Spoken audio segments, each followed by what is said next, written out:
البدع والأهواء، أهل البدع العقائدية وأهل البدع السياسية.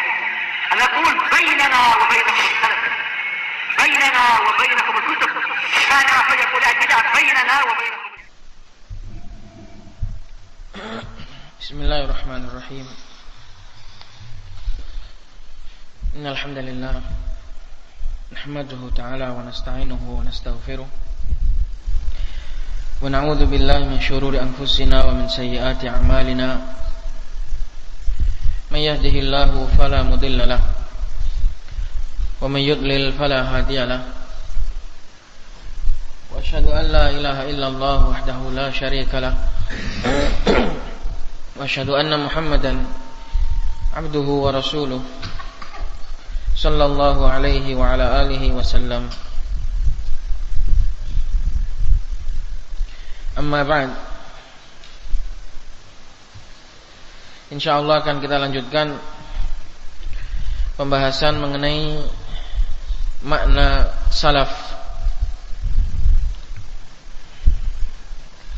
dan menisbahkan diri kepada mazhab salaf.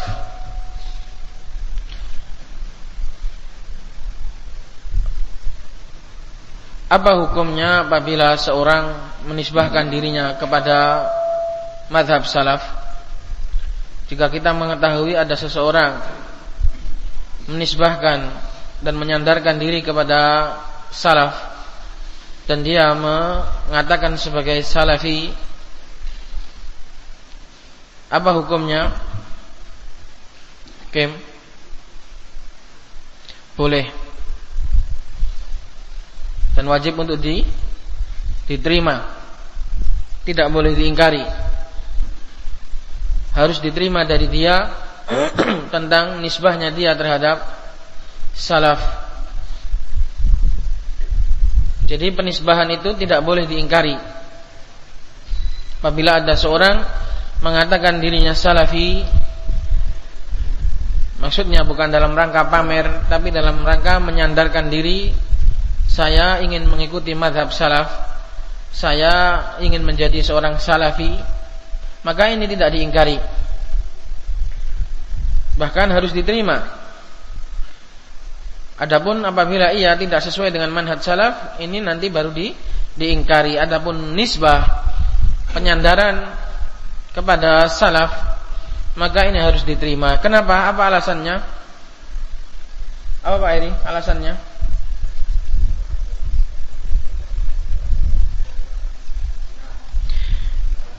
Ayuh, karena nisbah kepada mazhab salaf adalah nisbah kepada kebenaran dan itu benar, maka tidak boleh diingkari.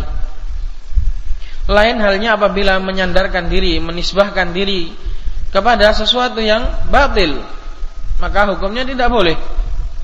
Maka hukumnya tidak boleh menisbahkan diri kepada sesuatu yang batil, kepada tahazzub, pada kelompok dan organisasi-organisasi yang menyimpang. Ini hukumnya tidak boleh. Karena apa? Karena itu nisbah kepada batil. Karena nisbah kepada batil. Adapun nisbah kepada salaf adalah nisbah kepada kebenaran, maka hukumnya boleh. Kalau nisbah kepada kebatilan, maka hukumnya haram. Tidak boleh menisbahkan diri kepada kebatilan. Karena yang wajib adalah apa? Berlepas diri dari kebatilan. Faman yakfur bit-taghuti wa yu'min billah faqad istamsaka bil urwatil wuthqa. Jadi dengan kebatilan itu wajib berlepas diri, tidak sebaliknya malah menyandarkan diri. Paham? Kepada kebatilan, baik itu berupa pemikiran, baik berupa organisasi, baik berupa kelompok, baik berupa partai, atau segerombolan, atau dinamai apa saja, forum, atau dinamai grup, atau dinamai apa saja. Apabila itu merupakan kebatilan, maka harus berlepas diri, tidak boleh menyandarkan diri kepadanya. Harus berlepas diri, harus memisah, harus benar-benar lepas. idz qalu liqaumihim inna bura'a'u minkum wa mimma ta'buduna min dunillah. Berlepas diri dari kebatilan, bahkan dari pelaku kebatilan juga harus berlepas diri. Inna bura'a'u minkum wa mimma ta'buduna min dunillah. Berlepas dari syirik dan juga berlepas dari ahlus syirik. Berlepas diri dari batil dan juga berlepas diri dari ahlul batil. Maka menisbahkan diri kepada salaf ini tidak boleh diingkari, karena itu adalah nisbah kepada kebenaran. Ini yang kita pelajari di pertemuan yang telah lalu dari kalam Syekhul Islam Ibn Taimiyah rahimahullah. Mafhum? Baik, insyaallah akan kita lanjut mengenai penggunaan kalimat salaf dari kalangan para ulama. Qala al-muallif hafizahullah wa naqala Ibnu Taimiyah an Abi Sulaiman al-Khattabi fi risalatihi al-Ghunyatu anil kalami wa ahlihi. Fa amma ma sa'alta anhu minas sifat wa ma jaa'a minha fil kitab was sunnah fa inna madhhabas salafi itsbatuha wa ijra'uha ala dhawahiriha wa nafyul kayfiyyati wat tashbih anha. Anak-anak jangan main-main, diperhatikan. Balik. Dan Syekhul Islam Ibn Taimiyah menukilkan dari Imam Al-Khattabi, Abu Sulaiman Al-Khattabi, di dalam kitab beliau Al-Ghunya anil kalami wa ahli.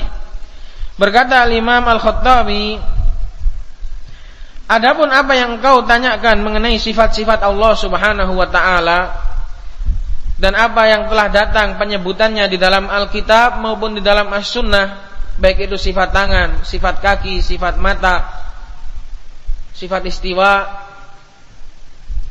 dan yang lainnya, fa inna madhhabas salaf, maka menyikapi nas-nas tersebut mengenai masalah sifat, madhabnya para salaf adalah menetapkan apa yang sudah datang, apa yang ada dalam Al-Quran dan As-Sunnah dari sifat-sifat Allah Subhanahu wa ta'ala, maka harus ditetapkan, gak boleh diingkari, gak boleh ditakwil, tidak boleh ditahrif, tidak boleh ditaktil, harus ditetapkan. Inilah madhab salaf. Ini syahidnya, bahwasanya Imam Al-Khattabi menukilkan demikian, menggunakan kalimat salaf. Adapun yang engkau tanya tentang sifat-sifat Allah yang sudah datang dalam kitab dan As-Sunnah, maka madhab salaf ini adalah menetapkan asma was sifat. Maka barang siapa yang mengingkari asma wa sifatillahi azza wa jal, maka dia telah menyelisihi madhab salaf.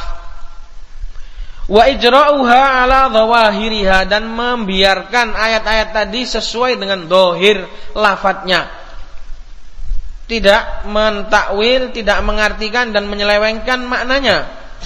Yang datang dengan lafaz tangan, ya kita katakan artinya tangan Allah Subhanahu wa ta'ala. Yang datang dengan lafaz kaki, ya kita artikan kaki. Dibiarkan sesuai dhawahiriha. Wa nafyul kaifiyah, dan juga meniadakan kaifiyah. Ini kaifiyah ini yang dimaksud adalah binisbah kepada kita, hakikat sifat Allah, bagaimana tangannya Allah, bagaimana kakinya Allah, ini kita tidak tahu, tapi Allah Subhanahu wa ta'ala tahu. Jadi jangan salah, kaifiyah, hakikat sifat-sifat Allah Subhanahu wa ta'ala kita enggak tahu kaifiyahnya. Wal kaifiyatu ghairu ma'lum, ini binisbah ilaina. Hakikat tangan, hakikat kaki seperti apa, ini tidak ada, tidak dijelaskan. Ini binisbah kepada kita, kita tidak tahu. Tapi kaifiyah, hakikatnya di sisi Allah Subhanahu wa ta'ala, maka Allah mengetahuinya. Wal kaifiyatu ghairu ma'lumah.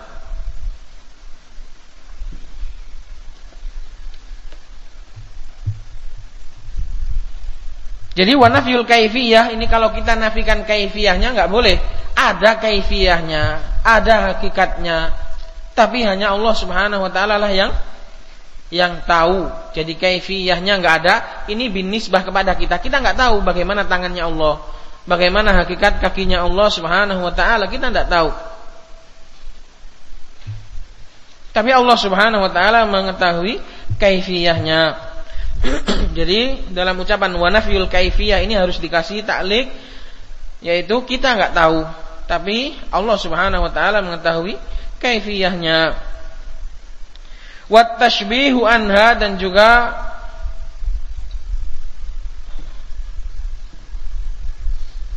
wat tashbihi anha, dan juga meniadakan untuk menyerupakan dengan sifat-sifat makhluk.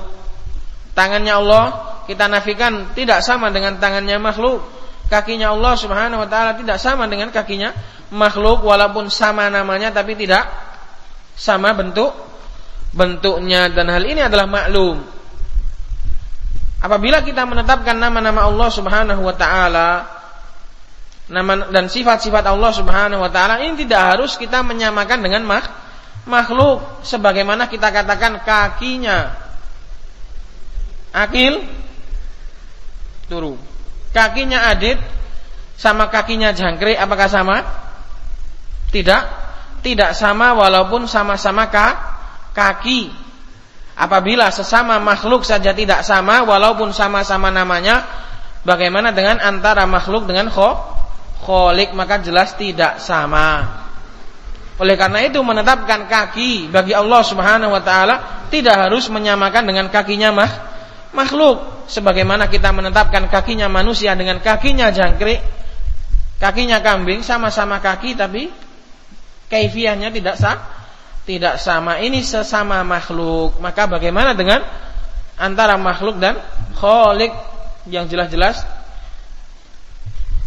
perbedaannya? Inilah akidahnya Ahlussunnah wal Jamaah dalam rangka mensifati, dalam rangka menyikapi asma wa sifatillah azza wajal yang disebutkan oleh Al-Imam Al-Khattabi. Beliau menukilkan dari madhabnya salaf. Oleh karena itu istilah salaf ini ma'ruf, masyhur, dan dipakai oleh para a'immah, para ulama. Mafhum? Tahu mana? Qala al-muallif wa qala Syamsuddin Ibnu Muflih rahimahullah. Berkata al-Imam,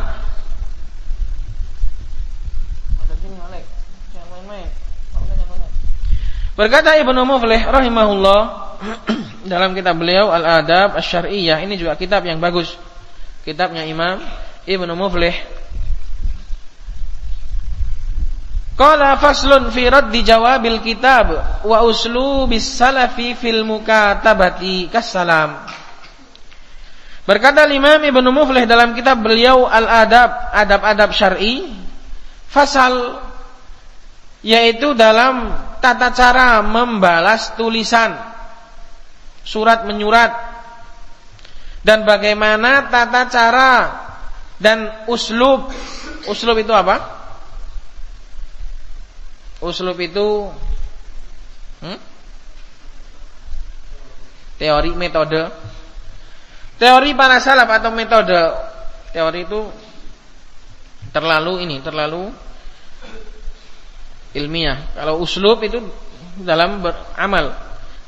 Metode salaf dalam tulis menulis, seperti menulis salam.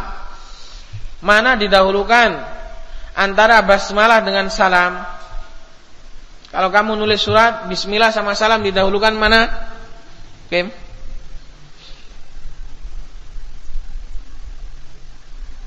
Didahulukan mana? Apa dalilnya?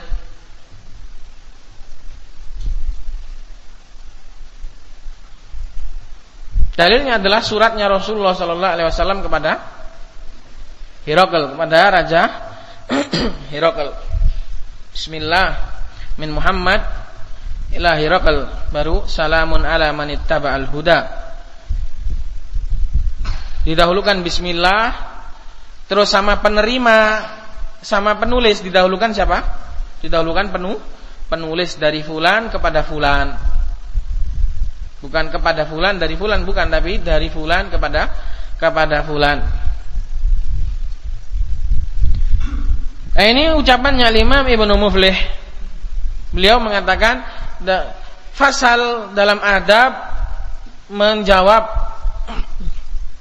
balasan tulisan dan juga metode para salaf dalam tulis menulis, bagaimana dalam menulis hadis, bagaimana dalam menulis, bagaimana dalam tashif, tata cara menulis, adab-adab menulis, seperti mengucapkan salam. Syahidnya apa? Bahwasanya di sini Imam Ibnu Muflih menukilkan dari uslubus salaf, metodenya para salaf. Maka kalimat salaf ini sudah dipakai semenjak zaman dahulu. Para imam mereka banyak menisbahkan dan juga menukilkan, baik itu akidahnya salaf, adabnya salaf, metodenya salaf, uslubnya salaf. Ini semuanya sudah dibukukan oleh para imam. Faham syahidnya? Yaitu Imam Ibnu Muflih menukil dari ini loh caranya salaf. Nah, berarti beliau mengatakan salaf. Wa qala al-Imam Az-Zahabi rahimahullah, berkata Imam Az-Zahabi, falladhi yahtaju ilaihi al-hafidhu an yakuna taqiyan, zakiyan, nahwiyan, lughawiyan, zakiyan, hayyiyan, salafiyan. Berkata Imam Az-Zahabi, yang dibutuhkan, yang selayaknya dibutuhkan bagi seorang hafidh. Jadi kapan seorang itu dinamakan hafidh? Ini semenjak zaman dahulu sudah ada. Kapan seorang itu dikatakan hafidh, dijuluki sebagai seorang yang hafidh itu apabila menghafal sedemikian banyak. Ada syaratnya, ada kategorinya semuanya. Tidak sembarangan di dalam mengunyah agama ini, tidak sembarangan. Tapi semuanya sudah diatur. Kapan seorang dikatakan hafidh, kapan seorang dikatakan imam, kapan seorang dikatakan amirul mukminin fil hadis. Ini semuanya sudah ada. Ini bisa dilihat dalam kutubul mustalah, kapan seorang itu mendapat gelar hafidh. Zaman sekarang sapa sing kuat mendapatkan gelar hafidh. Kata Imam Zahabi, yang dibutuhkan oleh seorang yang hafidh hendaknya dia adalah taqiyan. Yang pertama adalah takwa. Percuma memiliki gelar yang besar, memiliki hafalan yang banyak, prestasi emas, percuma kalau dia tidak soleh, dia bukan orang yang bertakwa.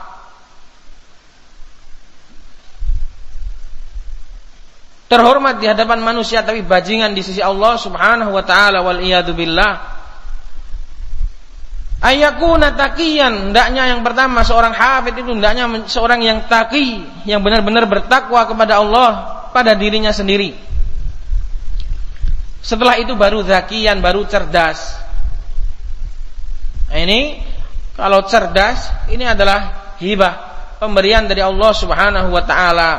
Kita enggak bisa memilih dikasih cerdas ataukah tidak cerdas, memiliki hafalan yang lancar ataukah tidak. Ini adalah mauhibah, ini adalah rezeki dari Allah Subhanahu wa taala. Kalau taqi ini bisa dicari. Menjadi seorang yang bertakwa ini bisa diusahakan. Tapi menjadi orang yang cerdas ini ya bisa sebenarnya diasah. Tapi itu adalah mauhibah dari Allah Subhanahu wa taala. Berikutnya hendaknya nahwiyan, faham nahwu.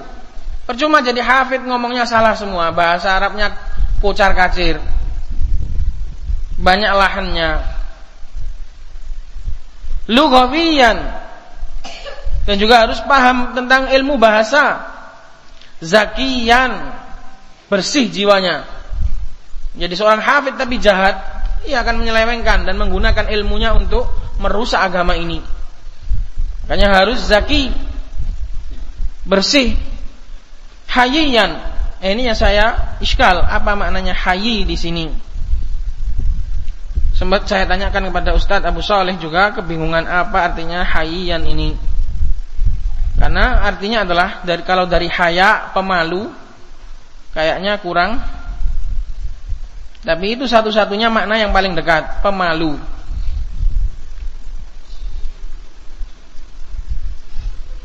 Dan juga harus seorang pemalu. Maksudnya tidak gegabah di dalam melaksanakan perbuatan-perbuatan yang buruk.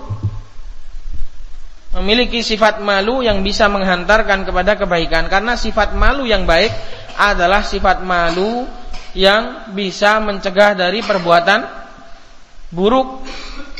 Kalau terlalu pemalu sampai menghalangi dari perbuatan yang baik, menghalangi dari kebaikan, ini namanya terlalu ekstrim malunya. Dan ini tidak mendapatkan ilmu. La yanalul ilma mustahyin wala mustakbir. Tidak bisa mendapatkan ilmu dua orang, yaitu yang terlalu pemalu sama orang yang sombong. Jadi rasa malu yang terpuji adalah yang bisa menggiring seseorang kepada perbuatan yang baik dan menjauhkannya dari perbuatan yang jelek. Itulah rasa malu yang terpuji. Kalau sebaliknya rasa malu menggiring kepada perbuatan jelek dan menjauhkan dari perbuatan baik, ini bukan sifat malu yang terpuji tapi tercela. Berikutnya salafi, yang harus seorang yang salafi. Percuma hafid, nahwi, lugawi, zaki, tapi dia membenci madhab salaf. Dia tidak sesuai dengan madhab salaf, tidak sesuai dengan thariqahnya salaf, bahkan memusuhi salaf. Ini percuma, sia-sia. Maka disyaratkan juga yang sebagai seorang hafid hendaknya menjadi seorang yang salafi. Nah, kalau salafi ini bukan hanya hafid, semua orang hendaknya menjadi salafi. Karena Allah Subhanahu wa taala berfirman, "Qul hadhihi sabili ad'u ila Allahi 'ala basirah ana wa man ittaba'ani." Jadi hendaknya seorang menjadi seorang salafi. Adapun kalau dikatakan apakah yang masuk surga cuma salafi tok, ini adalah pertanyaan bodoh. Ini adalah pertanyaan bodoh. Masuk surga seorang muslim yang paling buruk pun selama dia tidak kafir akan masuk surga. Ya, surga akan dihuni selain orang kafir, entah bejat, entah seperti apapun, selama dia masih memiliki iman di dalam hatinya sebiji sawi, maka akan masuk surga. Jadi kalau pertanyaan apakah yang masuk surga cuma salafi tok, nah ini pertanyaan bodoh.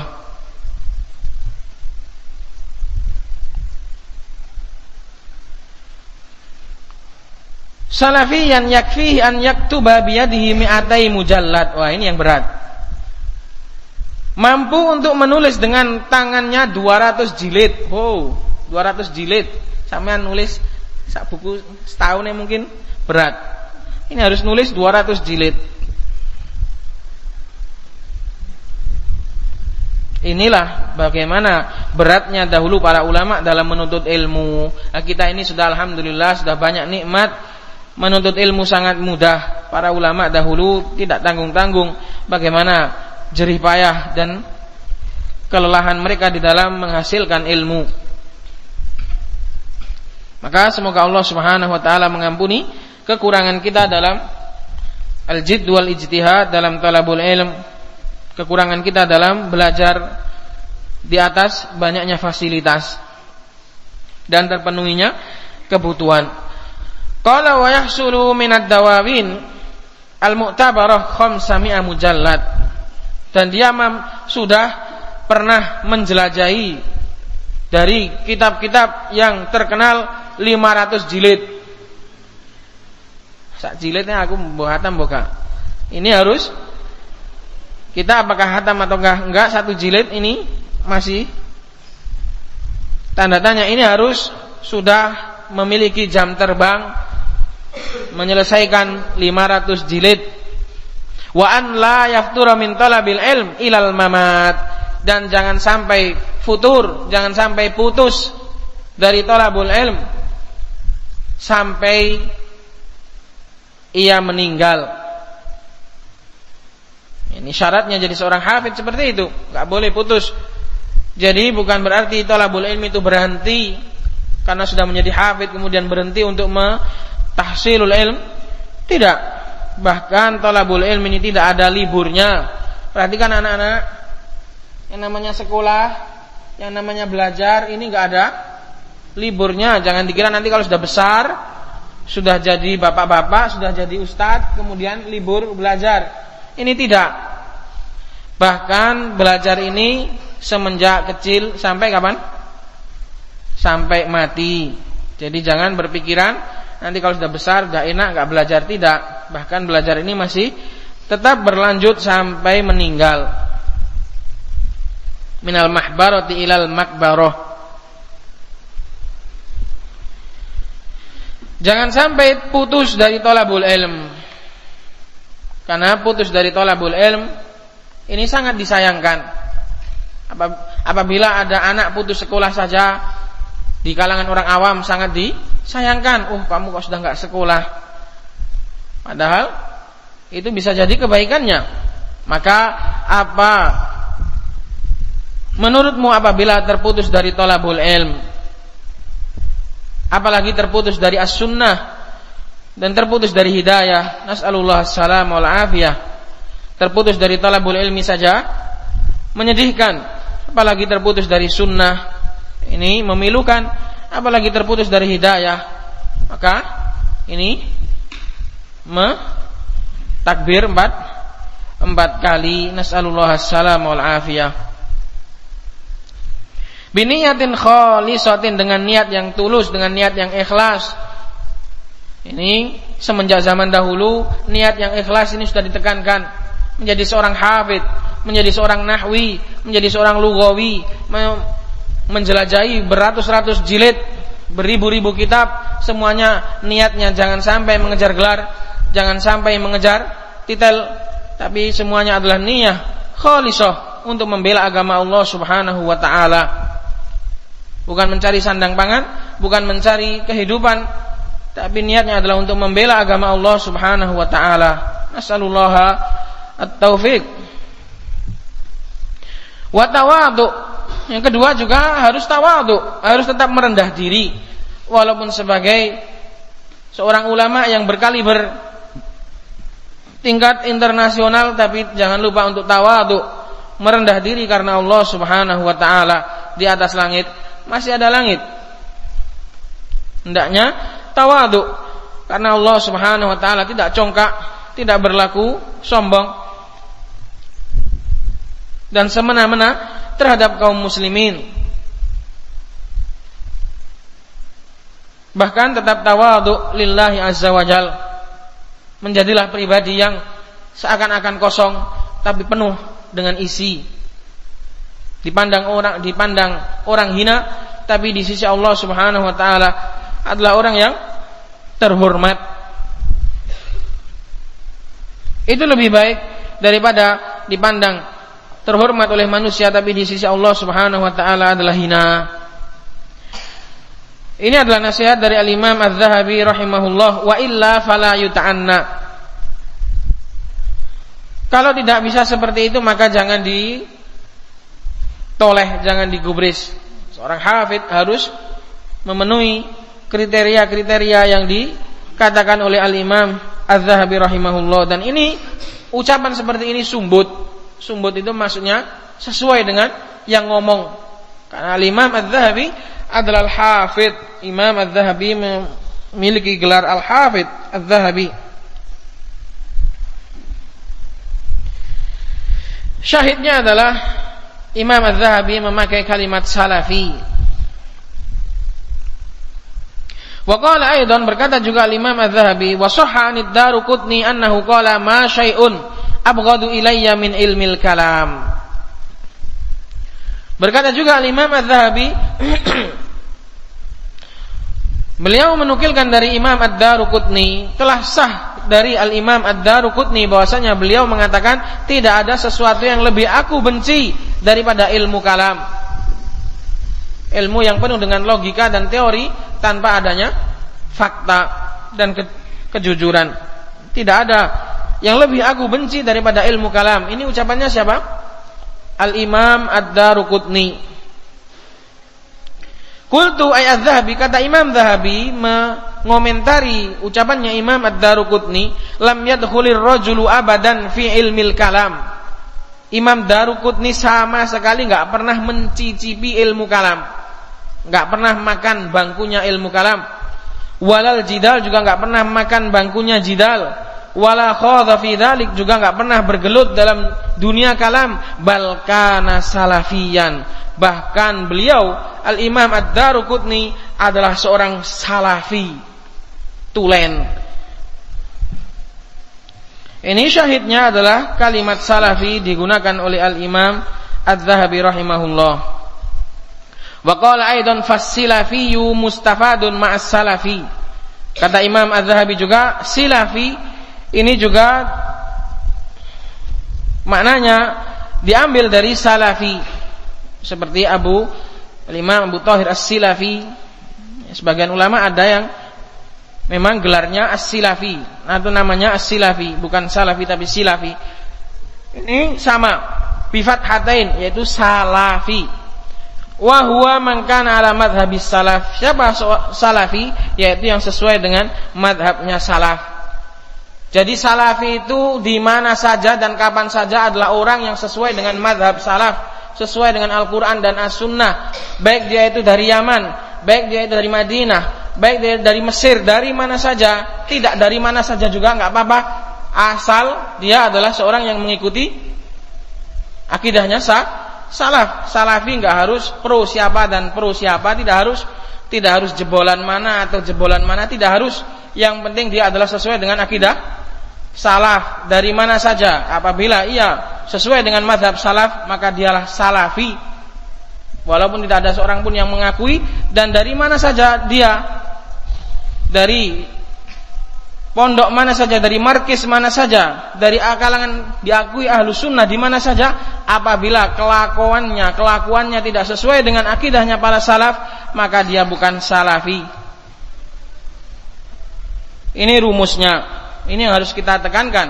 Siapa saja yang sesuai dengan akidah salaf. Syahidnya adalah pemakaian kalimat salafi oleh Imam Adz-Dzahabi.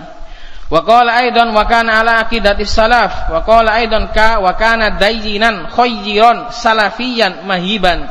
Wa qala aidan wa kana mutawadian salafiyan hamidal ahkam. Intinya banyak dipakai oleh Al-Imam Adz-Dzahabi kalimat salaf.